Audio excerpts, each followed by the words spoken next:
And J.K. Rowling looks back on the family illness that shaped her and her Harry Potter books.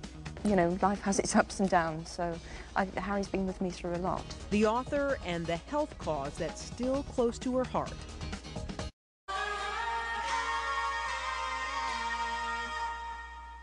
If there's one name I thought I would never utter on your total health, it is this one, Harry Potter. 7 books, 17 years in the making, remarkable, but it is Harry's creator who caught our interest. J.K. Rowling and her story of illness, loss, and triumph. Immediately after finishing writing, I was very hard to live. The first 2 days were terrible.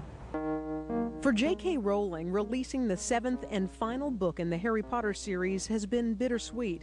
On the one hand, a smashing success. Harry Potter and the Deathly Hallows sold a record-breaking 15 million copies in the 24 hours after it hit the shelves. But then there's the difficult matter of saying goodbye to the character who's been part of Rowling's life for 17 years. What is probably hard for people to imagine is how wrapped up this 17 years' work is with what was going on in my life at the time. You know, life has its ups and downs, so Harry's been with me through a lot. Harry Potter first entered Joanne Rowling's life back in 1990, a flash of inspiration during a train ride from Manchester, England to London. Nothing had ever come so with such a...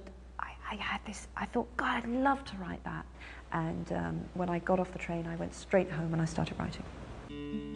Writing is something Rowling's been doing since she was a little girl, growing up in a village in the west of England. She remembers one tale she conjured up about an adventurous rabbit named Rabbit. And I illustrated it myself too, and showed it to my mother, who, as mothers do, was rhapsodized and said how wonderful it was. Fast forward many years and Rowling was 25, living in London. She kept the Harry Potter story to herself. Her mother, she remembers, was gravely ill at the time. She never knew.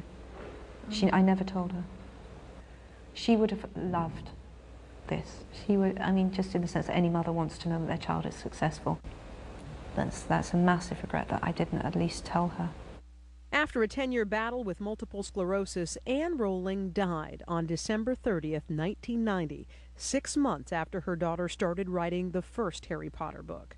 Definitely Mum dying had a profound influence on the books, because in the first draft his parents were disposed of really in quite a almost cavalier fashion.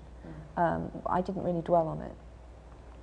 6 months in, my mother dies, and I simply can't kill a fictional mother that callously. I'm not saying it wasn't callous, but it wasn't what it became. And I really think from that moment on, death became a central, if not the central theme of the 7 books. And it became a theme for Rowling herself. I was 25 and she was only 45 when she died. And I think it was the fact of her dying that young that it put a depth charge under me in my life. And suddenly it seemed to me that, as it still does, you just can't count on having 80 years. You'd better move if there's something you want to do or say, get it done. As the creator of the Harry Potter franchise, Rowling is now one of the richest women in the world. But what is less known is how she uses some of that good fortune, donating money and time to various multiple sclerosis research groups. I wanted to raise awareness of MS, primarily because it was the illness that my mother had. And now that Harry Potter's story has been told, Rowling gets a chance to work on her personal story. I'm going to take a break, definitely, and I'm just going to savour for a while the feeling that I don't have a deadline.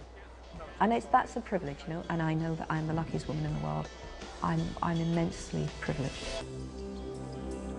Not surprisingly, Rowling dedicated both the first and last Harry Potter books in part to her mother. And that's it for your